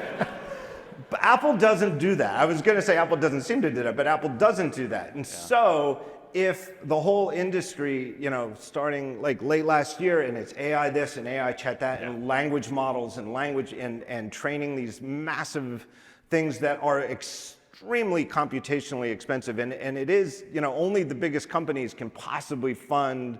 I'm sure it was tremendously expensive to train the model for this new, just the autocorrect feature. I mean, it's not something that you can do in your garage. You need massive, massive parallelization. But you guys aren't going to pipe up in the middle of January like, us too, we've got AI stuff coming.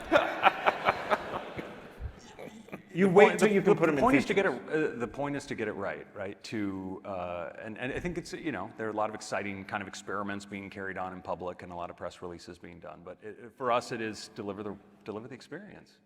Do you think that there's, and I know it was like a very oft-repeated Steve Jobs axiom that technology is not enough, and you can't start with technology and work backwards to a product.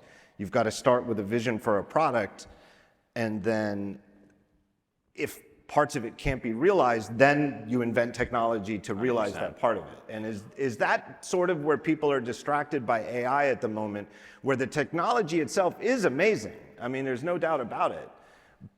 But a lot of it is like, well, what's the product?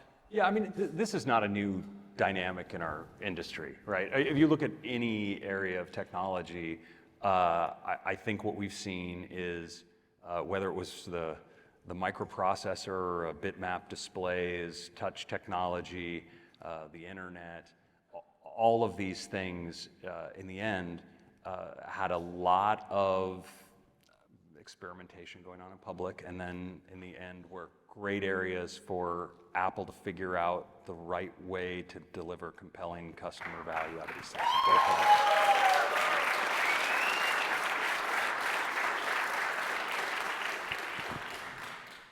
Shifting gears, zooming up a little bit, I'm going to talk about something. I don't think you guys have a name for it, but I'm going to call it the Apple experience. And one of the other oft-repeated things I would say exemplified several years ago at WWDC with you on stage the iPad and Mac OS converging into one.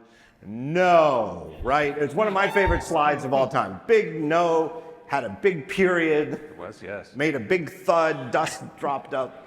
All of that.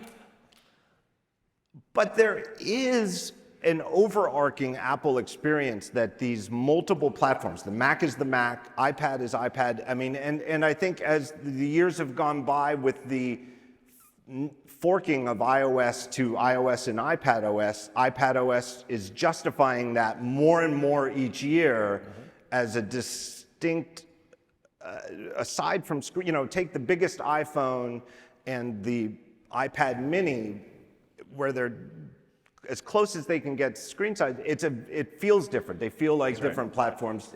The naming seems justified. But there's an overarching Apple experience that you guys are, it's not just happening, it's not just falling out of nowhere by coincidence, but there's a familiarity. Yeah. You're using notes across all of these apps, and it's as consistent as can be. And I think that really shows this week with VisionOS and with my brief demo with it, how familiar some of it is, even though the overall experience silenced me and flabbergasted me. But yet, my memories of it is like, oh, it's just notes. Yep. 100%. And I think we want each of the platforms to be the best embodiment of what they can be, but in a way that is as consistent as it can be so you carry from one to the other. And I am finding that every year the movement from one of my devices to another is without thought. That you just move from one to the other. Your data's there. The experience is consistent. Even the way that different gestures and actions they are. Oh, well, that's of course how you would do that on a Mac. That thing I just did on my iPad, the way I do it on the Mac is this way, and that's how you do it. And so this is not an accident. It's part of the way that we view that we want the entire experience to feel like it is the work of a single hand, a designing hand that said, I am penning the right Mac experience and the right iPad experience, the right Apple Watch experience, but with a common set of values across all of them. And I feel better than ever this year the way that is shining through. So I feel like it's only fair. We talked a year ago about the then new system preferences in Mac OS. Now, you laugh. I do recall. I was skeptical, and I thought it was my favorite part of last year's show. I thought your answer to the question of why make it look like this, is this just a superficial iOSification of a 20-plus year Mac stalwart application? And I won't repeat what you said, but it reassured me at the show, and I will say, a year later, and full time on Ventura since it came out, you were right. Now.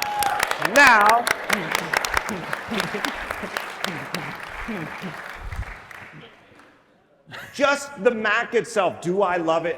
Do I like the new system preferences better? Or no, am I getting it right? No, system settings. I've already misspoken twice. You know what, I'm gonna do this for the rest of my career, call it system preferences. Sure. But system settings. Yeah. System preferences was the old one. I'm glad you renamed it, so it at least has a different name. Yeah. I don't like it better, but I don't. That victory was short-lived. But that wasn't, right. But your answer wasn't as brief as, nope, this is better. The answer was about consistency and sort of that Apple experience, that all things considered, making this a more consistent and more familiar interface for everybody, and to have the settings in everything have more of a consistent feel and make people feel like they're going to be able to find what they're looking for. I do think it paid off, and it did improve dramatically from the WWDC build to when it shipped. I mean, it's... Yeah, and it's actually quite a bit, I don't know if you've installed the beta yet, but it's quite a bit better as well. I believe. Yeah. That's right. I think it is, there is a strength in muscle memory and familiarity. So there's an extent to which any change, takes a certain amount of activation energy. But when we make these changes, we aren't thinking just about the impact on it in the next year. We're thinking about what do we want to live with, what's setting the stage for the future of these platforms. It is a great privilege at Apple to be part of stewarding platforms where you're thinking, 10, 20 years, what is this, where are we taking this thing? And some of these transitions, pay off over the long term. And so I feel, very good about where we're headed there. In addition to the sharing of consistency, and I don't know if this is a good segue or not, but it feels like it to me. But okay. There's a family consistency across these platforms that is getting more converged. Yep. And a lot of those features, though, to me seemingly more and more involve actual sharing between people, friends and family, intimate things. Mm-hmm. A big applause line, at least in my section in the back during the keynote, was for family password sharing. Yeah. Right? And it's from my perspective, where I get I get lots of emails from my readers, and some of them it seems like maybe they'd be better sent to support@apple.com.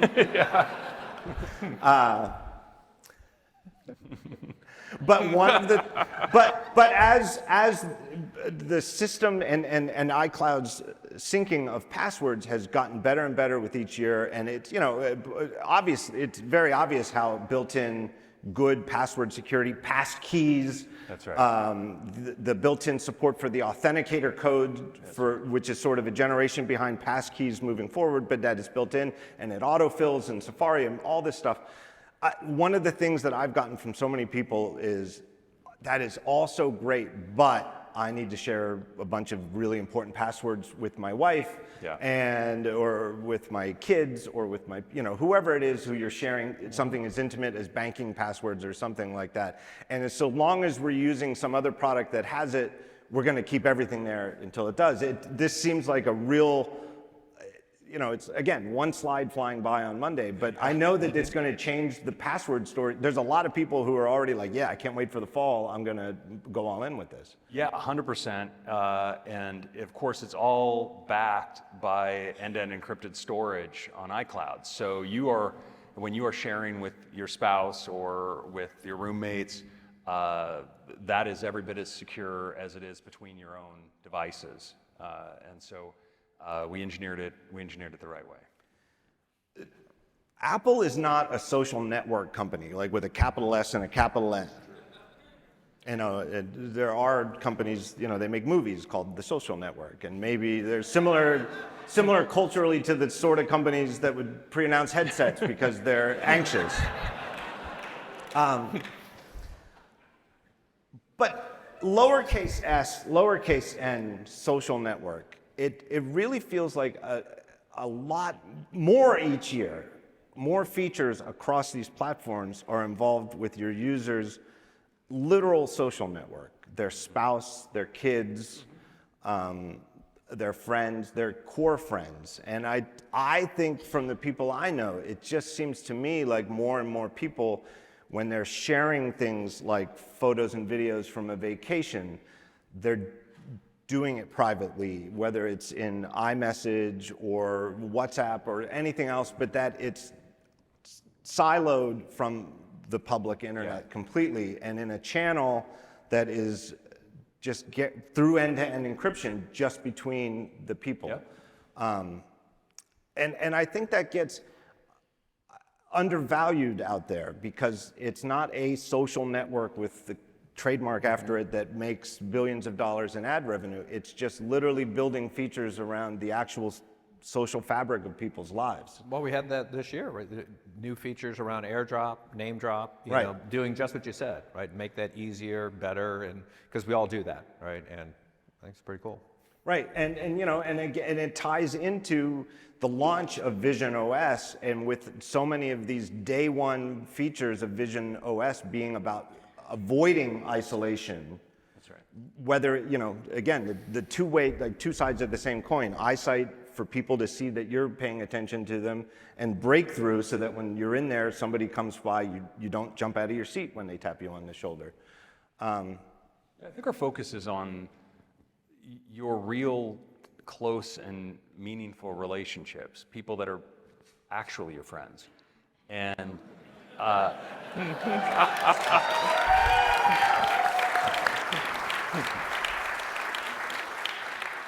just seems more healthy to me. Well, it's a laugh line, but I think it's really meaningful though, and I think it's more and more, and I do think it feels to me like you guys feel a responsibility for this because you realize again, it's a major new platform. You're adding to the portfolio in the overall Apple ecosystem.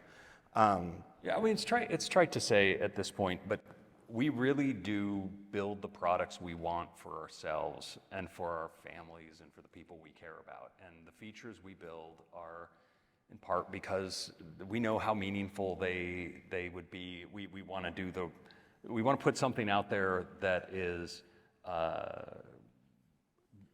going to do good in the world and that we could recommend to those friends and family. So when it comes to the kind of communication features we're building. We're not trying to build something that's going to lead you off into some kind of social pathology. We're trying to build something that helps you foster supportive relationships. And when we build a device like Vision Pro, it's not something to isolate you, it's something to connect you. And so I think that's, I don't know, it's a privilege to get to work at a place where doing the right thing for your customers is always the right answer for what you should do with the product.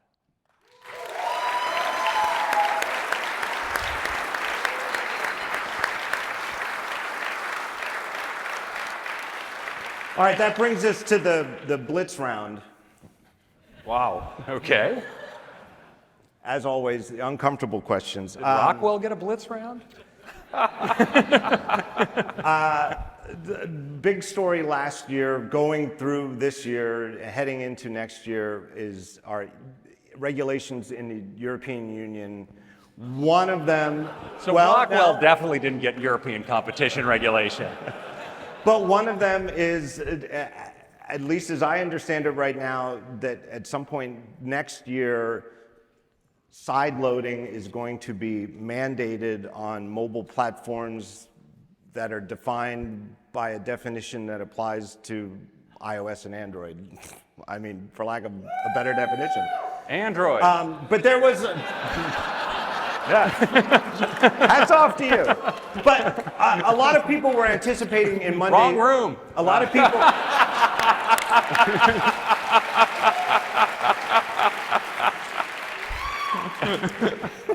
One of the things people were anticipating Monday was, is this going to come up? And it, as far as I can, it certainly didn't come up in the keynote, but as far as I can tell, in everything else released about iOS 17, there's no word about it.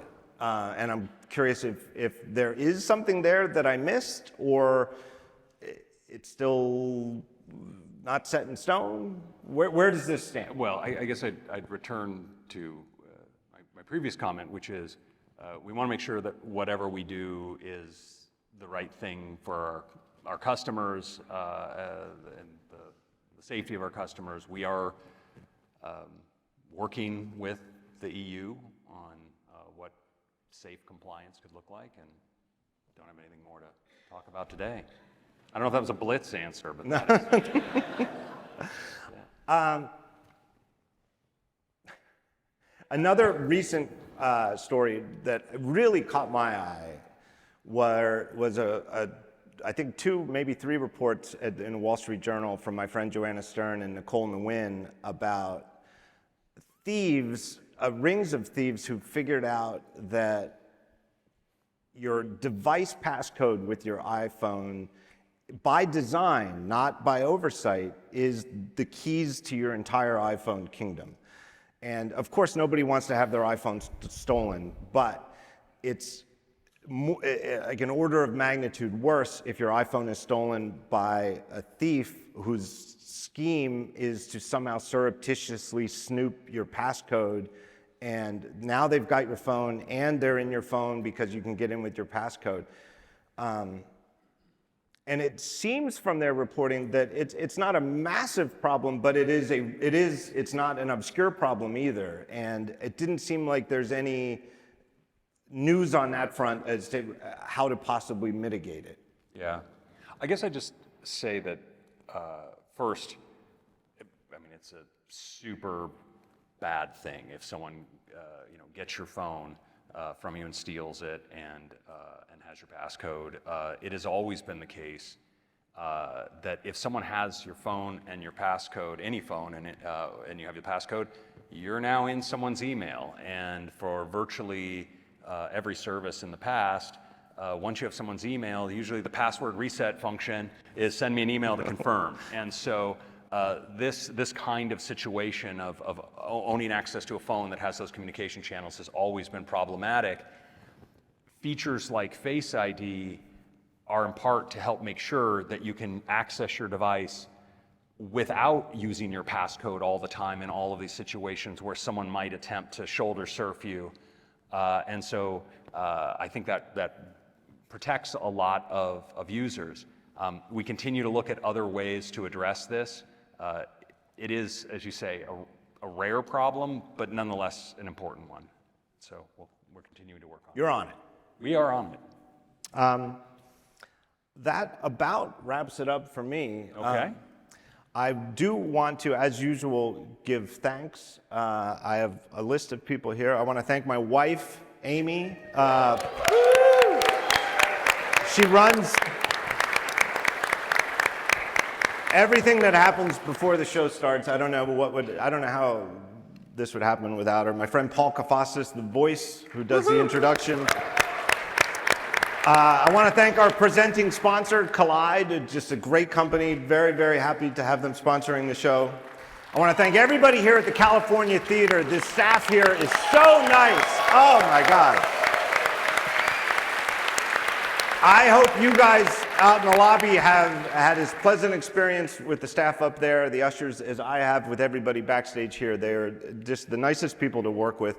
I want to thank my friends at Sandwich. They are shooting this. If you're watching this on YouTube instead of being in the theater, all of this is thanks to them. They are good friends, but they are the most remarkable people. I love them. My friend Caleb Sexton, my audio editor, audio engineer, handles all the sound, just absolutely terrific. And last of all, of course, I want to thank all of you for coming here. Thank you. Thank you. It's an incredible thrill.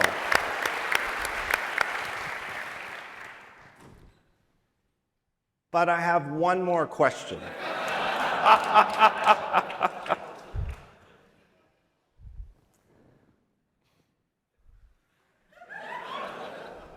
I was socializing last night with a little birdie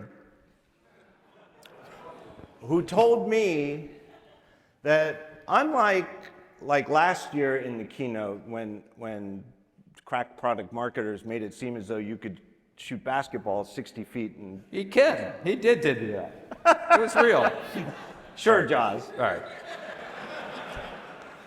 I believe in you, Craig. I was told and refused to believe that was actually you playing guitar in the keynote. So now, before you answer this, if any of you are at the live remarks, the live show that we had at Apple Park this week, Craig made a big deal out of the fact that marketing makes him dress up in silly clothes and do weird gags, and he was hoping that wasn't going to happen again this year, and lo and behold, it did, right? Craig showed up in a really cool outfit, and we took advantage of the fact that Craig is a guitar player. So I sold him out again, right? So I'm going to make him do it again. So John and I may have conspired on this, and we're going to spring it on Craig right now, but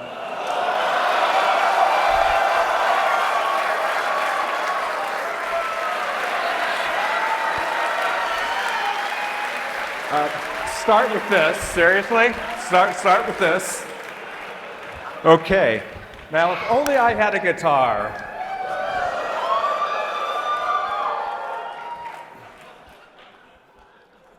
Oh, and there it is. Here it is. Okay. Craig, do you know what to do with this? I'm not sure, Jaws. Maybe you can instruct me on what to do with this. All right, well, I'll leave you be here, but once again, marketing wins. How does this thing work? So is it true, Craig? Did you do that lick in the keynote? I don't know, man.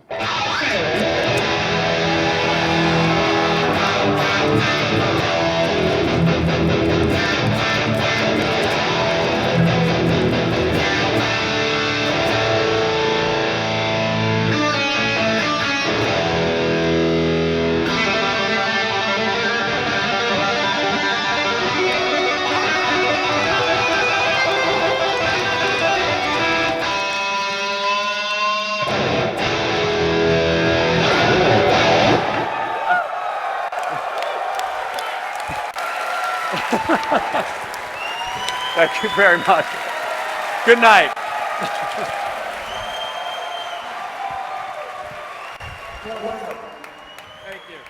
guys.